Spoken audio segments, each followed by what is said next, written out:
Sir ನಾವು ಯಾವ complaint ಕೊಟ್ಟು ತಗೋತಾರೆ ರೆಸ್ಪಾನ್ಸ್ ಮಾಡಲ್ಲ. ನಾವು ಯಾವ ಅರ್ಜಿ ಕೊಟ್ಟರು ತಗೋತಾನೆ ಇಲ್ಲ ಅವರು, ಇಲ್ಲ ಮೂಲಿಗೆ ಎಸಿತಾರತೆಗೆ. ಭಕ್ತಾದಿಗಳಿಗೂ ತುಂಬ ತೊಂದರೆ ಆಗ್ತಾ ಇದೆ. ಬಸ್ಸು ಸಲಕರಣೆ ಇಲ್ಲ, ಯಾವುದೇ ತಿರುವಾದಂಥ ಸಲಕರಣೆ ಇಲ್ಲ. ಸ್ನೇಹಿತರೆ, ರಾಜ್ಯದಲ್ಲಿ ನಂಬರ್ 1 ಆಗಿರಬೇಕಾಗಿದ್ದಂತಹ ಮುಜರಾಯಿ ದೇವಸ್ಥಾನ ಇವತ್ತು ಇಷ್ಟು ಕೆಳಗದಿಗೆ ಬಿದ್ದು ಕೇಳೋರು ಇಲ್ದಿರಂಗೆ ಆಗಿದೆ ಅಂದರೆ ನೀವು ನಂಬ್ತೀರಾ? ಸ್ನೇಹಿತರೆ, ಈ ದೇವಸ್ಥಾನದ ಹೆಸರು ಶ್ರೀ ಅದ್ದಿನಕಲ್ಲು ಆಂಜನೇಯ ಸ್ವಾಮಿ ಅಂತ ಬೆಟ್ಟದ ಮೇಲಿರೋ ದೇವಸ್ಥಾನದ ಬಗ್ಗೆ ಮಾತಾಡ್ತಾ ಇದ್ದೀನಿ. ಬನ್ನಿ ಹಾಗಾದ್ರೆ ತಿಳ್ಕೊಳ್ಳೋಣ ಇಲ್ಲಿರೋ ಅಧಿಕಾರಿಗಳ ಬೇಜವಾಬ್ದಾರಿಗಳು ಹಾಗೂ ದೇವಸ್ಥಾನ ಯಾವ ಸ್ಥಿತಿಲಿದೆ ಅಂತ. ಸ್ನೇಹಿತರೆ, ಇಲ್ಲಿನ ಸಂಪೂರ್ಣ ಅಧಿಕಾರಗಳನ್ನ ದುರ್ಬಳಕೆ ಮಾಡ್ಕೊಂಡಿದ್ದಾರೆ ಮುಜರಾಯಿ ಇಲಾಖೆ ಅಧಿಕಾರಿಗಳು. ಸ್ನೇಹಿತರೆ, ಯಾಕಂದ್ರೆ ಈ ಬೆಟ್ಟದ ಮೇಲೆ ಯಾರೋ ತಂದಿಕ್ಕಿರೋ ಉಂಡಿ ಇರುತ್ತೆ. ಇಲ್ಲಿ ಯಾರು ಮೇಂಟೆನೆನ್ಸ್ ಮಾಡ್ತಿಲ್ಲ, ದೇವಸ್ಥಾನದ ಅಭಿಷೇಕ ಟಿಕೆಟ್ಗಳು ಇದು ಮಾಡ್ತಿಲ್ಲ. ಯಾರೋ ಬೇರೆಯವ್ರು ಬಂದು ಟಿಕೆಟ್ ಅರಿತಾರೆ, ಅದನ್ನು ಹೇಳೋರಿಲ್ಲ ಕೇಳೋರಿಲ್ಲ. ಬೆಟ್ಟ ಹತ್ತಿ ಬರಬೇಕಾಗುತ್ತೆ ಅನ್ನೋ ಒಂದು ಬೇಜವಾಬ್ದಾರಿತನದಿಂದ ಇಲ್ಲಿನ ಅಧಿಕಾರಿಗಳು ನಡ್ಕೊಂತಿದ್ದಾರೆ. ಸ್ನೇಹಿತರೆ, ಈ ದೇವಸ್ಥಾನಕ್ಕೆ ಕೋಟ್ಯಾಂತರ ರೂಪಾಯಿ ಆದಾಯ ಇದ್ರೂ ಏನೂ ಇಲ್ದಿರೋ ಪರಿಸ್ಥಿತಿಲಿ ಈಗ ತಲುಪಿದೆ. ಸ್ನೇಹಿತರೆ, ಬೇಸರದ ಸಂಗತಿ ಏನಂದರೆ ಈ ಊರಿಗೆ ಬಸ್ಸೇ ಇಲ್ಲ. ಸ್ನೇಹಿತರೆ, ಪಾಪ ಇಲ್ಲಿರೋ ಜನಗಳು ಅದು ಯಾವ ಥರ ಜೀವನ ಮಾಡ್ತಿದ್ದಾರೆ, ಅದು ಯಾವ ಥರ ಜೀವನ ಕಟ್ಕೊತಿದ್ದಾರೆ ಅನ್ನೋದೇ ಗೊತ್ತಾಗಿರೋ ಪರಿಸ್ಥಿತಿ ಈಗಿನ ಕಾಲದಲ್ಲಿ ಇದೆ. ಇಲ್ಲಿ ಮುಜರಾಯಿ ಉಂಡಿ ಬದಲು ಬೇರೆ ಖಾಸಗಿ ಉಂಡಿನ ನಾವು ನೋಡ್ಬೋದು. ಸ್ನೇಹಿತರೆ, ಎಷ್ಟು ಬೇಸರ ಆಗುತ್ತೆ ಅಂದರೆ ಇಲ್ಲಿನ ಅಧಿಕಾರಿಗಳ ಮೇಲೆ ಅಷ್ಟು ಆಕ್ರೋಶ ಬರುತ್ತೆ. ಸ್ನೇಹಿತರೆ, ಬೆಟ್ಟದ ಮೇಲಿರುವ ಸ್ವಾಮಿಯವರ ಅಭಿಷೇಕದ ಟಿಕೆಟ್ ಇಲ್ಲ, ಅದರ ಅರ್ಚನೆ ಟಿಕೆಟ್ ಇಲ್ಲ, ಎಲ್ಲ ಖಾಸಗೀಕರಣ ಆಗಿದೆ. ಸ್ನೇಹಿತರೆ, ಇಲ್ಲಿ ಪ್ರಧಾನ ಅರ್ಚಕರು ಏನಾರ ಕೇಳಕ್ಕೆ ಹೋದರೆ ಅವ್ರಿಗೆ ಬೆದರಿಕೆ ಕರೆಗಳು ಬರುತ್ತೆ, ಜೀವ ಬೆದರಿಕೆ ಕರೆಗಳು ಬರುತ್ತೆ. ಆದ್ದರಿಂದ ಪಾಪ ಅವರು ತುಂಬ ಬೇಸತ್ತು ಹೋಗ್ಬಿಟ್ಟಿದ್ದಾರೆ. ಸರ್ಕಾರಕ್ಕೆ ಎಷ್ಟು ಸತಿ ಗಮನ ತಂದ್ರೂ ಅವರು ಅದನ್ನು ತಗೊತಿಲ್ಲ. ಎಷ್ಟೇ ಅರ್ಜಿಗಳು ಕೊಟ್ಟರು ಆ ಅರ್ಜಿ ರಿಟರ್ನ್ ಆಗುತ್ತೆ ಹೊರತು ಅದ್ರ ಬಗ್ಗೆ ಕ್ರಮ ತಗೊಳಲ್ಲ. ಸ್ನೇಹಿತರೆ, ಪಾಪ ಅರ್ಚಕರು ತುಂಬ ಬೇಸರ ಪಟ್ಟಿದ್ದಾರೆ. ಸ್ನೇಹಿತರೆ, ಖಾಸಗಿಯವರು ಬಂದು ಇಲ್ಲಿ ದೇವಸ್ಥಾನದ ಅರ್ಚನೆ ಟಿಕೆಟ್ ಅದೆಲ್ಲ ಮೇಂಟೈನ್ ಮಾಡ್ತಾರೆ. ಸ್ನೇಹಿತರೆ, ಅದು ಮುಜರಾಯಿ ದೇವಸ್ಥಾನದ ನೋಡಿ ಇಲ್ಲಿ ಮಾರ್ಕ್ ಮಾಡಿ ತೋರಿಸೋದ್ರಿಂದ ಈ ವ್ಯಕ್ತಿ ದೇವಸ್ಥಾನದಲ್ಲಿ ಅರ್ಚನೆ ಟಿಕೆಟ್ ಅರಿಯಕ್ಕೆ ಬರ್ತಾನೆ. ಸ್ವಾಮಿಗಳು ಏನನ್ನ ಕೇಳಕ್ಕೆ ಹೋದರೆ ಬದಲಿಕೆ ಆಗ್ತಾರೆ. ಸ್ನೇಹಿತರೆ, ಇಲ್ಲಿ ನೋಡ್ಬೋದು ಮುಜರಾಯಿ ಬೋರ್ಡ್ಗೆ ಯಾವ ಪರಿಸ್ಥಿತಿ ಮುಂಚೆ ಹೇಗಿತ್ತು ಈಗ ಹೇಗಿತ್ತು ಅಂತ. ಮುಜರಾಯಿ ಬೋರ್ಡ್ನು ಕಿತ್ತಾಕಿದ್ದಾರೆ. ಆ ದೇವಸ್ಥಾನದ ಮುಜರಾಯಿ ದೇವಸ್ಥಾನ ಅನ್ನೋ ಯಾವುದೇ ಕುರುಹುಗಳನ್ನು ಈ ದೇವಸ್ಥಾನದಲ್ಲಿ ಬಿಟ್ಟಿಲ್ಲ. ಸ್ನೇಹಿತರೆ, ಅವರು ದಯವಿಟ್ಟು ಈ ವಿಡಿಯೋನ ಮುಜರಾಯಿ ಸಚಿವರಾದಂತಹ ಶ್ರೀಯುತ ರಾಮಲಿಂಗ ರೆಡ್ಡಿ ಅವ್ರಿಗೆ ತಲುಪಿಸಿ. ಯಾಕಂದರೆ ಈ ಅಕ್ರಮಗಳನ್ನ ನಾವು ನೋಡೋಕ್ಕಾಗ್ತಿಲ್ಲ. ಸ್ನೇಹಿತರೆ, ಭಗವದ್ಭಕ್ತರಾಗಿ ನನಗೆ ಮನಸ್ಸಿಗೆ ಎಷ್ಟೊಂದು ಘಾಸಿ ಆಗುತ್ತೆ. ಅದು ಮುಜರಾಯಿ ದೇವಸ್ಥಾನದಲ್ಲಿ ಹುಂಡಿ ಬದಲಾವಣೆ ಅನ್ನೋದು ಎಷ್ಟು ದೊಡ್ಡ ಅಪರಾಧ ಅಂದರೆ ಅದು ತುಂಬ ದೊಡ್ಡ ಶಿಕ್ಷೆಗೆ ಕಾರಣ ಆಗುತ್ತೆ. ಸ್ನೇಹಿತರೆ, ಇಲ್ಲಿ ನಡೆದಿರೋ ಅಕ್ರಮಗಳೆಲ್ಲ ನಿಲ್ಲಬೇಕು, ಈ ದೇವಸ್ಥಾನ ಸ್ವಚ್ಛತೆ ಕಾಪಾಡಬೇಕು, ಇಲ್ಲಿ ಉಂಡಿಗಳು ಬದಲಾಗಿ ಆ ದೇವಸ್ಥಾನದ ಆಡಳಿತ ಚೆನ್ನಾಗಿ ಸುಧಾರಿಸಬೇಕು ಅನ್ನೋದೇ ನಮ್ಮೆಲ್ಲರ ಆಶಯ ಆಗಿದೆ.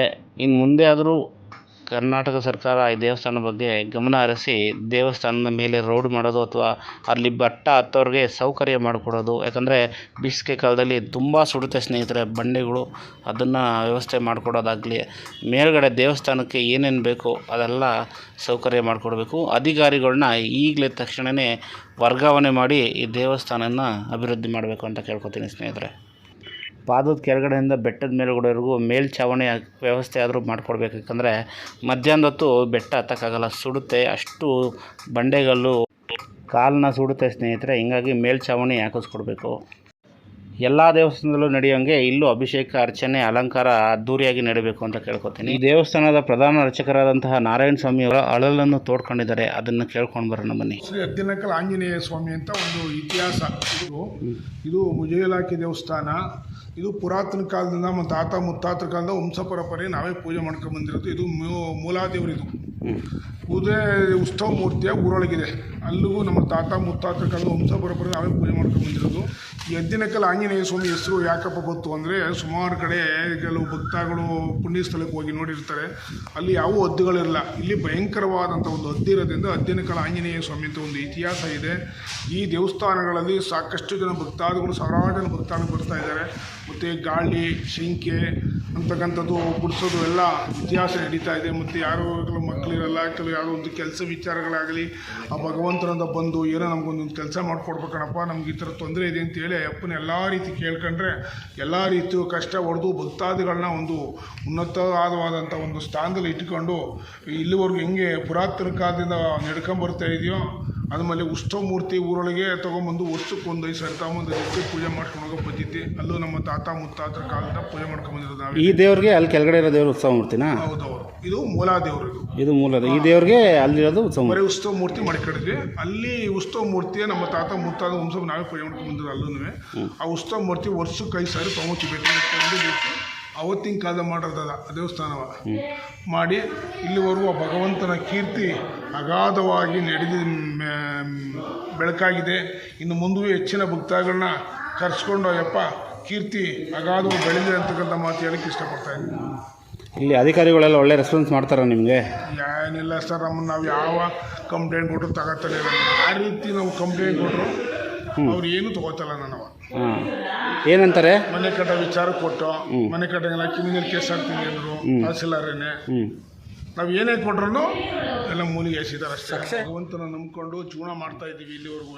ಅವ್ರ ಹೆಸರು ಗೊತ್ತಾ? ಅಧಿಕಾರಿಗಳ ಹೆಸರು? ಇಲ್ಲ ಸರ್, ಅವೆಲ್ಲ ನಾವೇನೋ ಅಷ್ಟಾಗಿ ತಿಳ್ಕೊಂಡಿಲ್ಲ ಅವ್ರನ್ನ.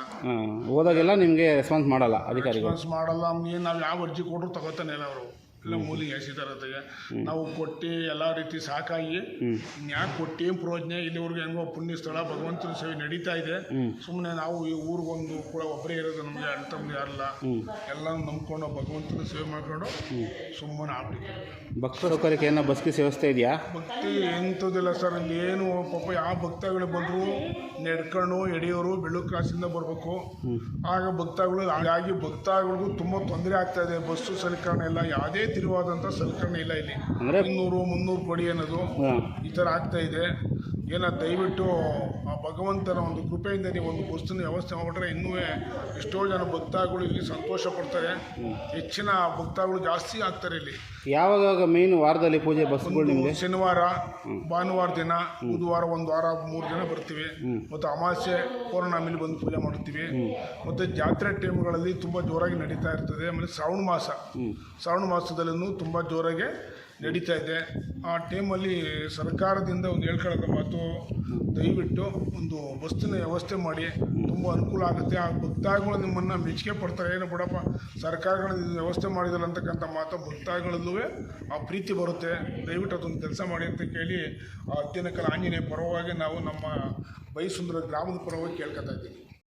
ದಯವಿಟ್ಟು ಒಂದು ಸರ್ಕಾರ ಕಡೆ ಇದು ಮುಜಾಲಕ್ಕೆ ದೇವಸ್ಥಾನ ಆಗಿರೋದ್ರಿಂದ ಕೇಳ್ಕೊತಾ ಇದ್ದೀನಿ. ಭಕ್ತಾದಿಗಳಲ್ಲಿ ತುಂಬ ರೋಡು ದೇವಸ್ಥಾನ ಸನ್ನಿಧಾನಕ್ಕೆ ಬರೋಕ್ಕೆ ಸಾಕಷ್ಟು ಎಲ್ಲ ಕಿತ್ತು ಗುಂಡಿಯಾಗಿದೆ.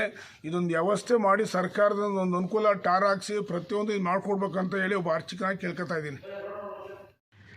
ಬೆಟ್ಟದ ಮೇಲಿರೋ ಅದ್ದಿಂಕಲ್ ಆಂಜನೇಯ ಸ್ವಾಮಿ ಭಕ್ತಾದಿಗಳು ಯಾರು ಇದ್ದಿರೋ ಎಲ್ಲರೂ ಈ ವಿಡಿಯೋನ ಶೇರ್ ಮಾಡಿ, ಸರ್ಕಾರ ಗಮನ ಮುಟ್ಟೋವರೆಗೂ ಈ ವಿಡಿಯೋನ ಶೇರ್ ಮಾಡ್ತಾರೆ. ಸ್ನೇಹಿತರೆ, ಈ ಬೆಟ್ಟನ ಅಭಿವೃದ್ಧಿ ಮಾಡೋ ಕಡೆಗೆ ನಮ್ಮ ನಡೆಯನ್ನು ಇಡೋಣ.